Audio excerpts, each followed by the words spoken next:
और बाबा बताएं यदि पूजा करना ही है तो ब्राह्मणों की पूजा करिए। क्यों? क्योंकि ब्राह्मण हमें कथा सुनाते हैं और हमें रास्ता बताते हैं। शास्त्र में जो लिखा है वो रास्ता कौन बताता है? ब्राह्मण। कथा के माध्यम से, भागवत के माध्यम से, सत्यनारायण भगवान की कथा के माध्यम से, या सोमवार की कथा के माध्यम से, या संतोषी माता कथा के माध्यम, जितनी भी कथाएं व्रत होती हैं सबकी कथाएं हैं। तो कथा के माध्यम से ब्राह्मण हमें रास्ता बताते हैं कि हमें किस ओर जाना चाहिए, धर्म क्या है, अधर्म क्या है, ये ब्राह्मण ही हमें बताता है। इसलिए पूजा करना है तो ब्राह्मणों की कीजिए, क्योंकि ब्राह्मण भूलोक का देवता माना गया है। बड़े से बड़े पाप को कौन काटता है? ब्राह्मण।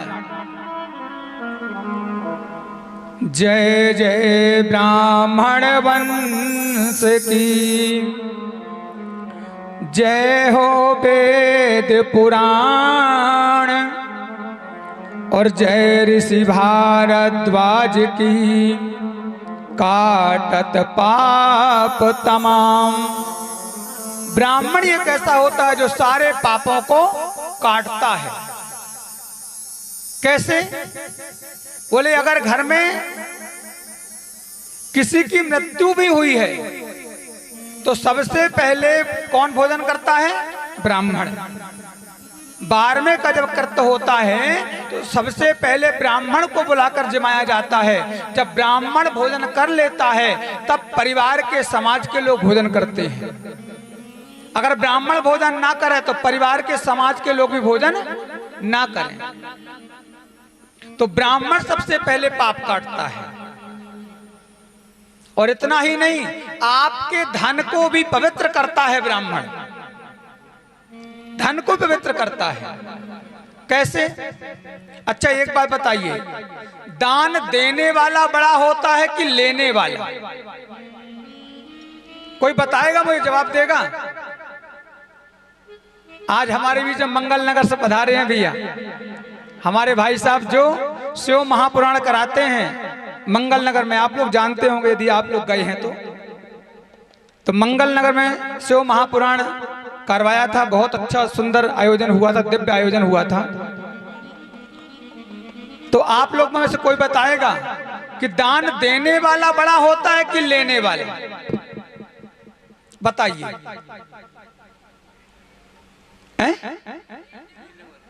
लेने वाला? देने वाला? देने वाला नहीं, देने वाला बड़ा नहीं होता, लेने वाला बड़ा होता है। क्योंकि साहब उदाहरण में आप देखिए, अपनी बेटी का आप विवाह करते हो, दहेज भी देते हो, धन भी देते हो, अपनी कन्या भी देते हो। अगर देने वाला बड़ा होता तो लड़की का पिता सिर झुकाकर दामाद के पिता के हाथ क्यों जोड़ता? दे तो रहा है, धन तो दे रहा है, इतना दहेज दे रहा है, सारे सामान दे रहा है, और ऊपर से अपनी दिल का टुकड़ा बिटिया भी दे रहा है। अगर देने वाला बड़ा होता तो बिटिया वाला लड़के वाले के सामने क्यों झुकते? वास्तविकता देने वाला बड़ा नहीं है साहब, लेने वाला बड़ा है। आपने अगर अपने ब्राह्मण को अपने घर में बुलाया और ब्राह्मण को कुछ भोजन इत्यादि करा करके यदि आपने 100 रुपए भी ब्राह्मण को दिया है तो देने वाला बड़ा नहीं, लेने वाला बड़ा हुआ। क्योंकि वो ब्राह्मण आपका 100 रुपए लिया है, अब ना जाने आप वो 100 रुपए कैसे कमा के लाए हो, या किसी की गर्दन मुरेर के लाए हो, या किसी की आत्मा दुखा करके लाए हो, या जिससे आप लाए हो वो चोरी करके लाया हो।